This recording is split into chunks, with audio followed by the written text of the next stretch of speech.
CTU,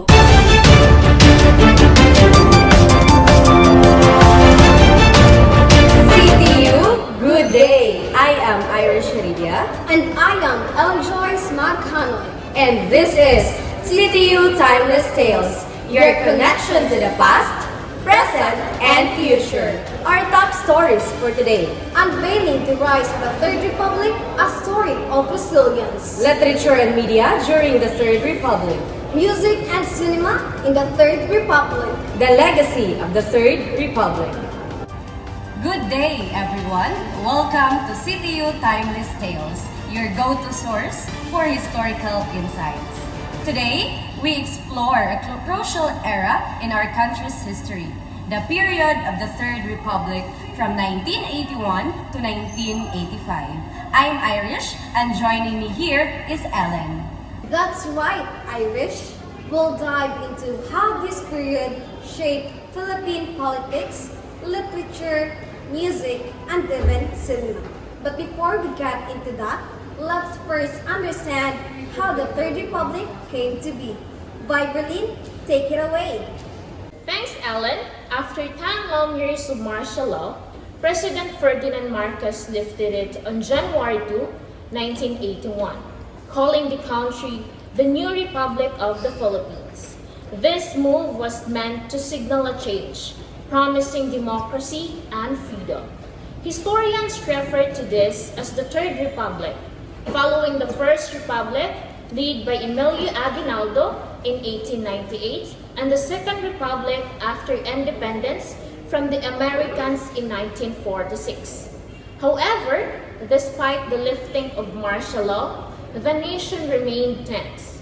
This was still much public unrest due to continuous The situation worsened with the assassination of Benigno Ninoy Aquino Jr. in August 21, 1983, sparking massive protests. That's right, Vibralyn. The assassination of Aquino marked a turning point, and the public's outrage could no longer be contained. But it wasn't just politics that was affected. This period had a profound impact on Philippine literature and media. Kate will give us an update. Can you tell us more about that? The Irish, during the Third Republic, Philippine literature becomes a vessel for lessons. Despite the restriction on free speech, Filipino poets and writers found creative ways to express their criticisms. These poems, often filled with theory and revolutionary language, mirrored the people's frustration with the government.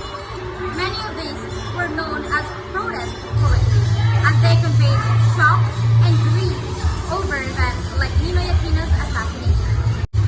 The Palanca Awards, a prestigious literary competition that continued to honor the best works in poetry, short stories, and plays. By 1984, they even started recognizing the best in novel writing, encouraging writers to produce quality works despite the nation's turmoil. Back to you, Ellen. Thank you, Kate. Poetry wasn't the only form of protest, right, Irish? What about the media?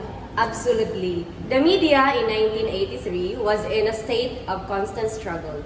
Journalists faced lawsuits, censorship, and even physical attacks. However, opposition tabloids flourished, delivering the truth that the people hungered for. Despite being labeled as mosquito press by the government, publications like this played a significant role in informing and mobilizing the public. Yes, one significant group was JAJA, which stands for Justice for Aquino, Justice for All.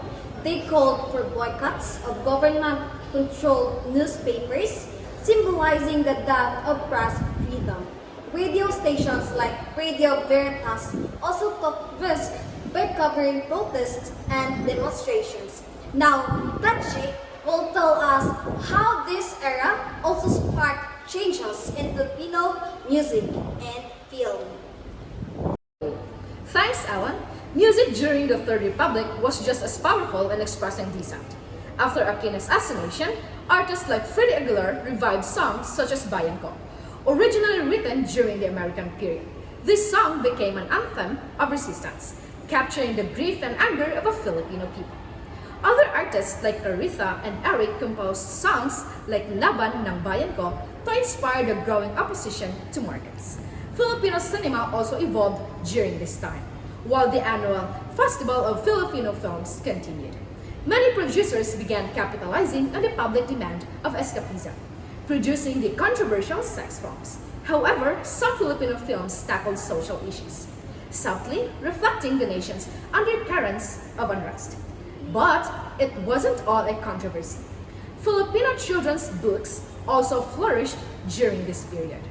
The Children's Communication Center, under Virgilio S. Almario, published stories like Jose and Cardo and plays for the children by Father James B. Rutter, showing the literature for the young was thriving even in difficult times.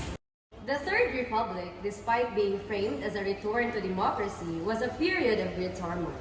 The assassination of Ninoy Aquino sparked a revolution that culminated in the People Power movement just a few years later.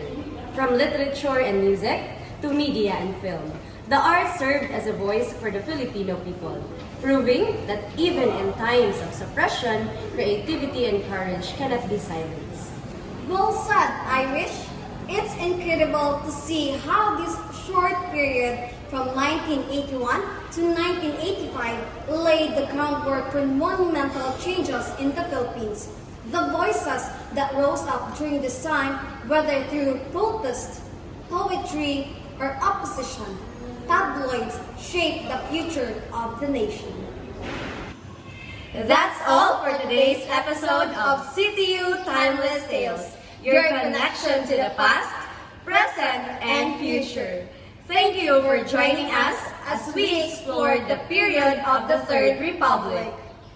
We hope this deep dive into our nation's past has given you valuable insights. Stay tuned for more episodes where we bring history to life. From all of us here, Good morning and thank you for watching Technologies.